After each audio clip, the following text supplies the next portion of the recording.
Subscribe कीजिए और देखिए हर हफ्ते एक हिला देने वाली horror story. Bell icon press करना मत भूलिए।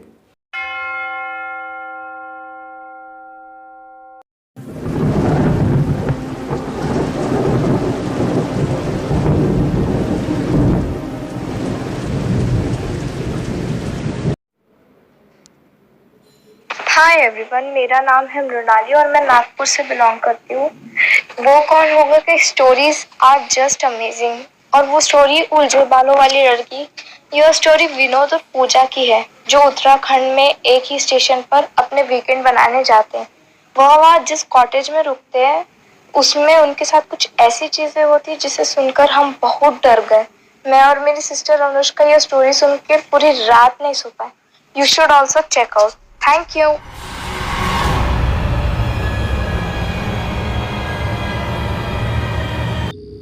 अस्सलाम वालेकुम गाइस, सत श्री अकाल, नमस्कार, आदाब।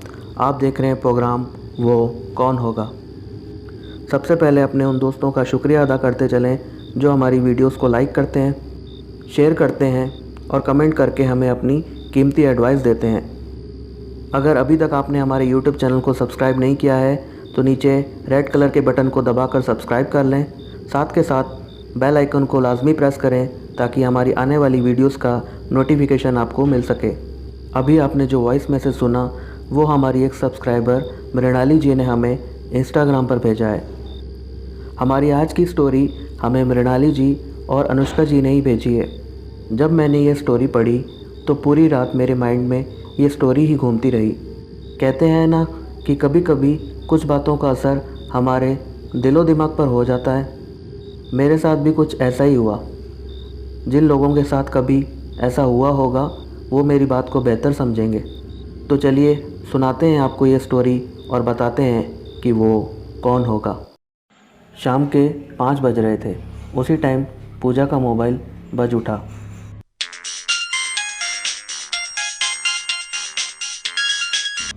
सामने विनोद था। हमेशा की तरह वो बड़े प्यार से बोला, जाने मन क्या कर रही हो। पूजा ने कहा, कुछ नहीं, बस अब ऑफिस से निकलकर पीजी जाऊंगी। तुम क्या कर रहे हो?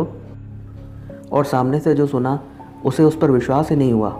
विनोद बोला, जान पैकिंग कर लो, हम घूमने जा रहे हैं।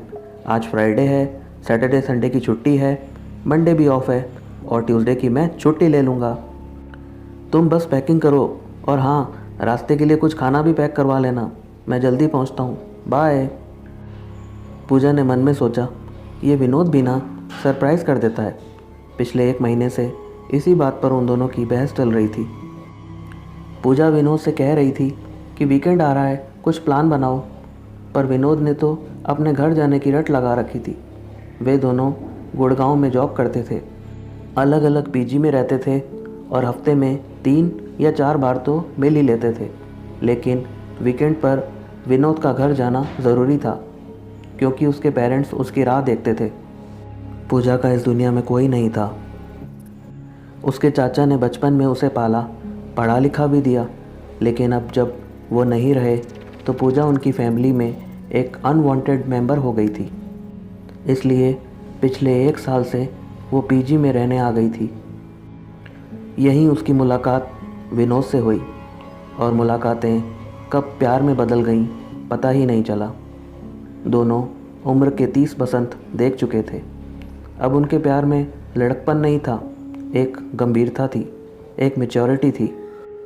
खैर, ये तो हुआ परिचय। अब हम स्टोरी पर आते हैं।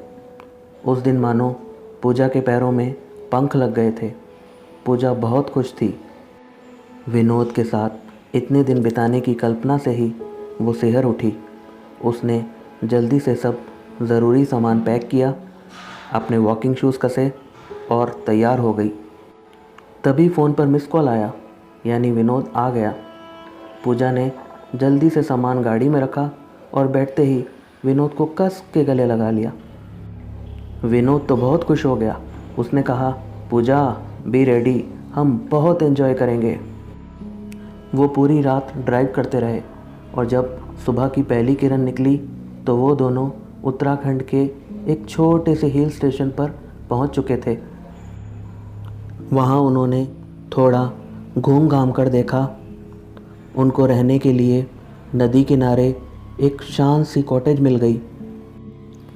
रूम बहुत बढ़िया था, बड़ी बड़ी खिड़कियाँ और सामने खूबसूरत सी नदी।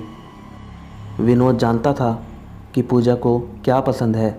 उन्होंने जल्दी से फ्रेश होकर पहले अपनी नींद पूरी करने का प्लान बनाया। फिर बिस्तर पर आते ही पूजा को जो नींद आई, सीधा 3 बजे के लगभग उसकी आँख खुली। पूजा उठी और खाने के लिए कुछ ढूंढने लगी। तभी उसे लगा जैसे कोई गुनगुना रहा हो।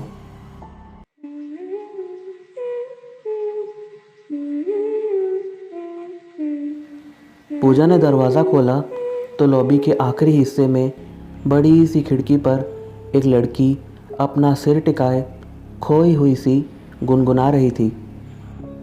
उसकी पीठ पूजा की ओर थी और उसके बाल घुंघराले बिखरे हुए स्याह काले थे। पूजा को लगा यहाँ कोई और भी है। चलो अच्छा है, साथ में कोई अपनी उम्र का तो है, ट्रैकिंग में मज़ा आएगा। तभी विनोद ने पूजा को आवाज़ दी, जान कहाँ गई? और तभी उस लड़की ने मुड़कर पूजा को देखा। वो बहुत ज़्यादा गोरी थी। पूजा को देखकर वो मुस्कुरा दी। पूजा ने भी मुस्कुराकर उसका प्रत्युत्तर दिया। वो दोनों तैयार होकर लगभग 8 बजे के करीब कस्बे की ओर निकले। पूजा और विनोद दोनों भूख से परेशान थे। आगे कुछ दूरी पर उनको एक छोटा सा ढाबा दिखा। वहाँ उन्होंने चाय पी और आलू के पराठे खाए। ढाबे का मालिक एक बूढ़ा सा आदमी था। वो कहने लगा, साहब आप कहाँ रुके हो? हम लंच बॉक्स भी भेज सकते हैं। जब उन्होंने बताया कि वो कहाँ रुके हैं तो उस बूढ़े आदमी और ढाबे पर मौजूद 2-3 लोगों की आंखें फैल गईं। कोई कुछ बोला तो नहीं, लेकिन कानाफूसी होने लगी थी। पूजा को थोड़ा अजीब लगा, लेकिन उस वक्त वो वहाँ से निकलकर बाज़ार की तरफ घूमने निकल गए। आते टाइम रात का खाना पैक करवाकर वो दोनों कोई 10 बजे के लगभग कॉटेज पहुँचे। मेन गेट पर ही शिबू मिल गया। वो उस कॉटेज का केयर टेकर था। उसने बताया, यहाँ सिर्फ ब्रेकफास्ट और चाय कॉफ़ी ही मिल सकती है, पर पीछे की तरफ किचन है जहाँ आप खुद खाना बना सकते हैं। विनोद उससे आसपास घूमने की जगह पूछने लगा और पूजा अपने रूम की तरफ बढ़ चली। लॉबी पर पहुँचते ही पूजा को ठंडी सी हवा का एहसास हुआ। पूजा चाबी को अभी की होल में लगा ही रही थी कि उसे साथ वाले कमरे से धीमे संगीत की आवाज़ आई।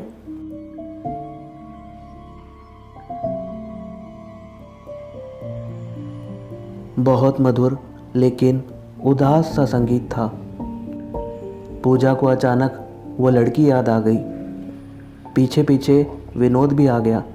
वो कहने लगा, यहाँ क्यों खड़ी हो? अंदर चलो।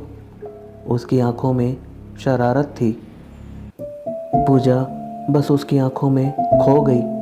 वो उससे दीवानों की तरह प्यार करती थी। उसके लिए एक वो ही तो था दुनिया में। उसका प्यार जिस किसी भी शर्त पर मिले पूजा को मंजूर था। उस रात पूजा बहुत सुकून से थी।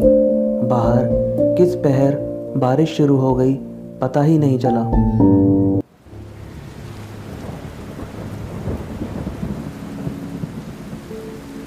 पूजा को प्यास लगी थी। फ़ोन उठाकर देखा तो रात के कोई 2 बज रहे थे। बारिश की रिमझिम और रात का सन्नाटा अलग ही दुनिया लग रही थी। पूजा ने विनोद को देखा। वो किसी बच्चे की तरह सो रहा था। पूजा ने उठकर खिड़की खोली और बारिश की बूंदों को अपने चेहरे पर महसूस करने लगी। तभी साथ वाले रूम से किसी के रोने की आवाज़ें आने लगीं। कोई आदमी ज़ोर ज़ोर से बोल रहा था और कोई लड़की रो रही थी। उनकी आवाज़ें क्लियर नहीं थी। जैसे दबी दबी सी थी। खिड़की बंद करने की आवाज़ से विनोद भी उठ बैठा और कहने लगा, तुम रात को खिड़की क्यों खोल रही हो? ये कॉटेज नदी के पास है, जंगली जानवर भी आ सकते हैं। तब पूजा ने दिन में मिलने वाली उस बिखरे बालों वाली लड़की का जिक्र किया। पूजा का ख्याल था कि वो कोई विदेशी है। विनोद बोला, छोड़ो उन्हें, कल मैं तुम्हें एक वाटरफॉल पर ले जाऊंगा। अभी इधर आओ और सो जाओ। सुबह दोनों का मूड फ्रेश था। वो जल्दी से नाश्ता करके वाटरफॉल की तरफ निकल पड़े। जाते जाते शिबू ने कहा, आप वाटरफॉल नीचे से ही देखिएगा साहब, ऊपर चोटी पर मत जाइएगा। उस चोटी से फिसलकर बहुत से लोगों की जान जा चुकी है। लगभग 3 किलोमीटर की ट्रैकिंग करके वो उस वाटरफॉल तक पहुँचे। वहाँ अच्छी खासी चहल पहल थी।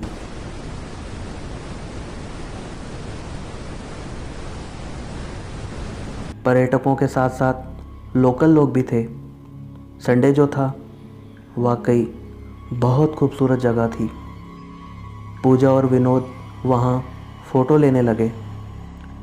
वहाँ पर एक छोटा सा लड़का लगभग जला हुआ पतीला, मैगी और कुछ कोल्ड ड्रिंक्स की बोतलें लिए बैठा था।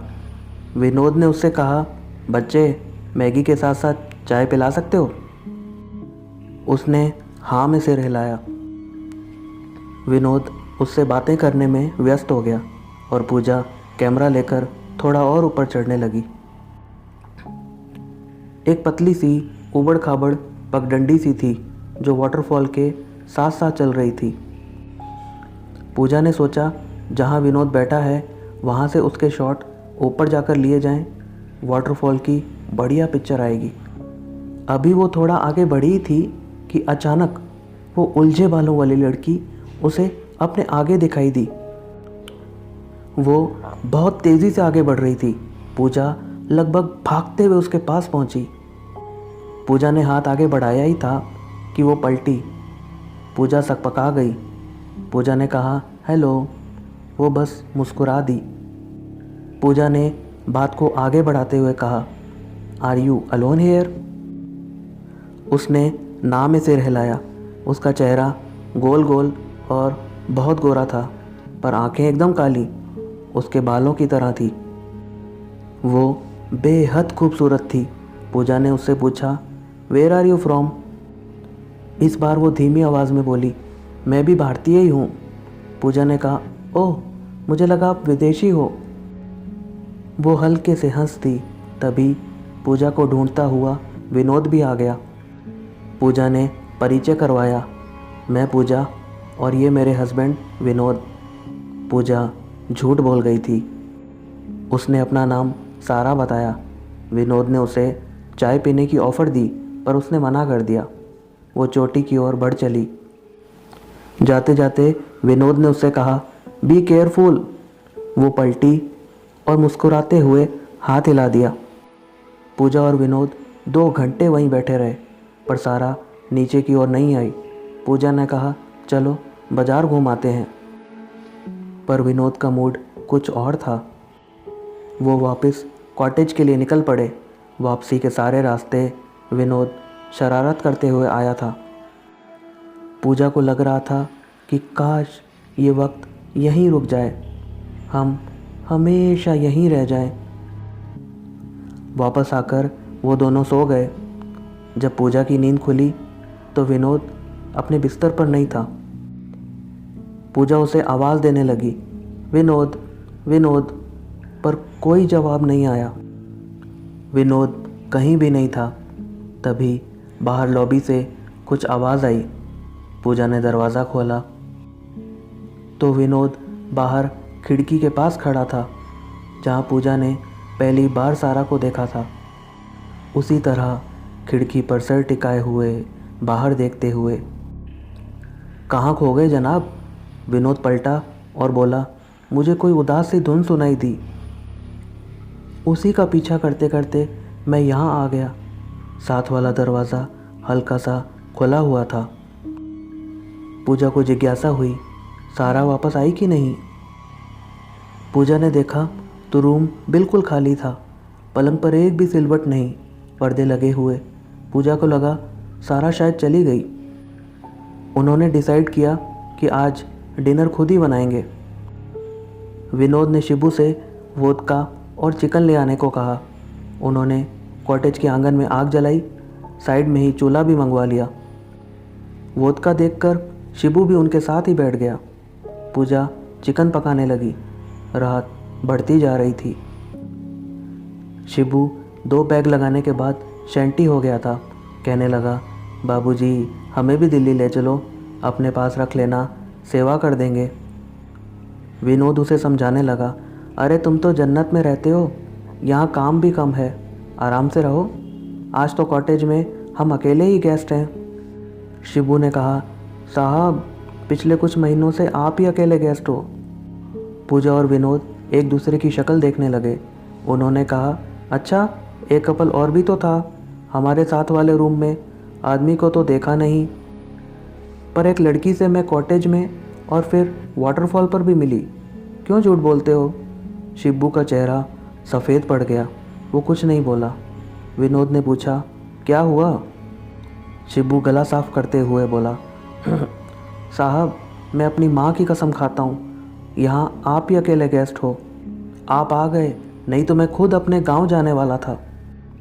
पूजा ने कहा, फिर वो लड़की कौन थी, कहाँ से आई? शिबू ने बताया, इस कॉटेज के बारे में बहुत सी कहानियाँ फैली हुई हैं। बहुत पहले अंग्रेज़ों के ज़माने में ये कॉटेज किसी बहादुर साहब का घर था और यहाँ कुछ मौतें भी हुई थीं। तब से आसपास के लोग यहाँ आवाज़ें सुनने लगे।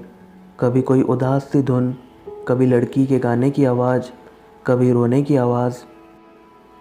ये सब सुनकर पूजा का खून जम गया, पर शिबू उनको सांत्वना देते हुए बोला, साहब मैंने तो आज तक ऐसा कुछ नहीं देखा ना सुना, मैं तो रोज़ यहीं रहता हूँ, कभी कुछ नहीं देखा। डिनर जैसे तैसे निपटाकर वो दोनों रूम में आ गए।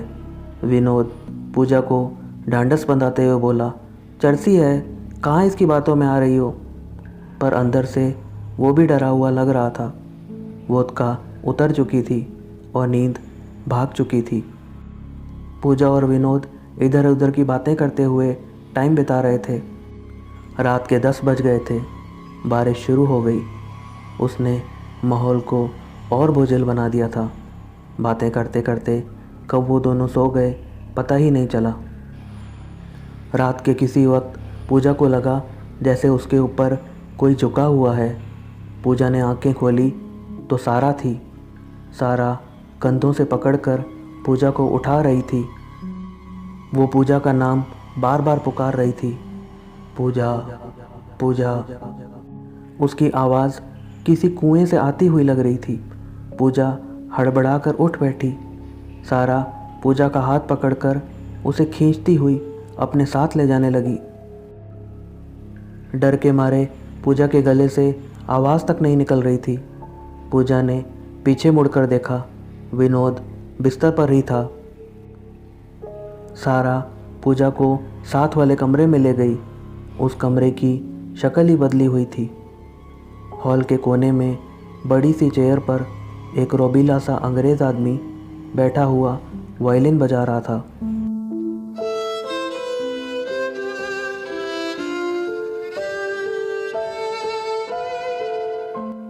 बड़ी उदास सी धुन। उसकी आंखें बंद थीं। सारा उसके पैरों के पास जाकर बैठ गई। वो रोने लगी।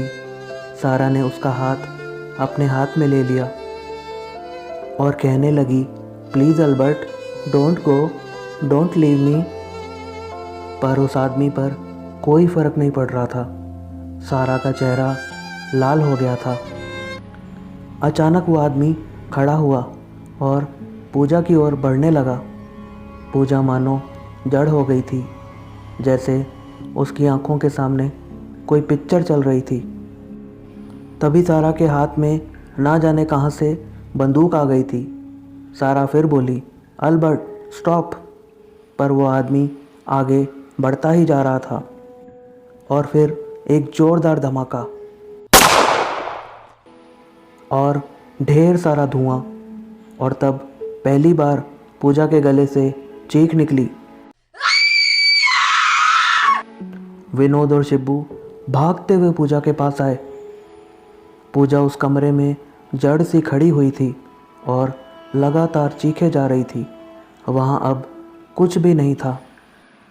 विनोद पूजा को उठाकर अपने कमरे में लाया, उसे पानी पिलाया। पूजा पसीने में भीगी हुई थी। विनोद बार बार पूजा से पूछ रहा था, क्या हुआ पूजा, क्या हुआ? पर पूजा कुछ बता नहीं पा रही थी। फिर कब वो बेहोश हो गई पता ही नहीं चला। जब उसकी आंख खुली तब सवेरा हो गया था।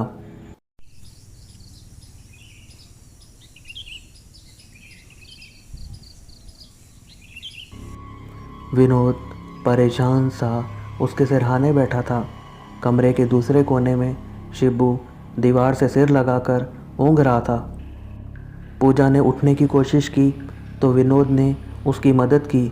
उसे ऐसा लग रहा था मानो वो सदियों से बीमार है। उसे बहुत वीकनेस लग रही थी। शिबू को विनोद ने कॉफ़ी बनाकर लाने को कहा और फिर पूजा को बाहों में भरते हुए बोला, क्या हुआ पूजा, तुम रात को वहाँ क्यों चली गई थी? पूजा ने सारी बात बता दी। विनोद सुनकर सन्न रह गया। उसने जैसे तैसे पैकिंग की, पूजा को सहारा देकर तैयार करवाया और वो निकल पड़े। वो जैसे जैसे कॉटेज से दूर जाते जा रहे थे वैसे वैसे मानो पूजा के शरीर में जान आती जा रही थी। वो बाज़ार पहुंच गए। विनोद ने उस छोटे से ढाबे पर गाड़ी रोक दी। वो बूढ़ा आदमी चाय बना लाया। विनोद और पूजा की सफ़ेद शक्ल देखकर वो बोला, साहब हम तो पहले ही दिन आपको बताने वाले थे, पर शहर के लोग ऐसी बातों को कहाँ मानते हैं। फिर उसने जो कहानी सुनाई वो इस प्रकार थी। साहब ये बात उस ज़माने की है जब अंग्रेज़ भारत छोड़कर जाने वाले थे। ये कॉटेज अंग्रेज़ अफसर अल्बर्ट कैद की थी। उसकी फैमिली इंग्लैंड में रहती थी। वो लगभग 40 साल का हट्टा कट्टा आदमी था।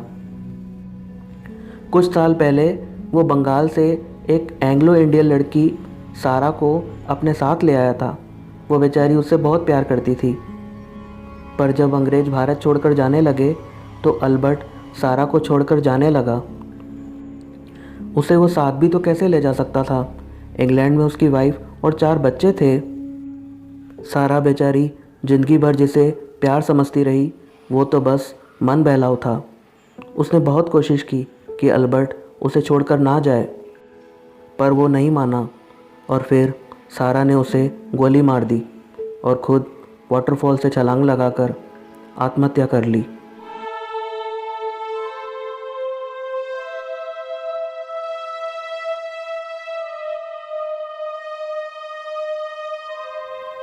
तब से उनकी आत्मा यहाँ भटक रही है साहब।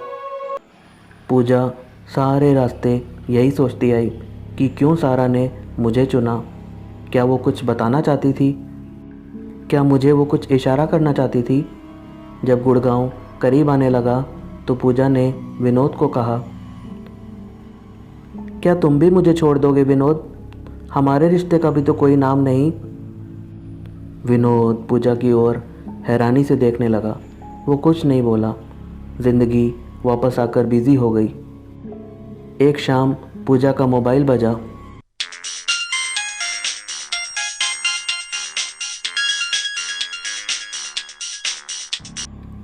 हेलो जाने मन, रेडी हो जाओ, मम्मी पापा आ रहे हैं।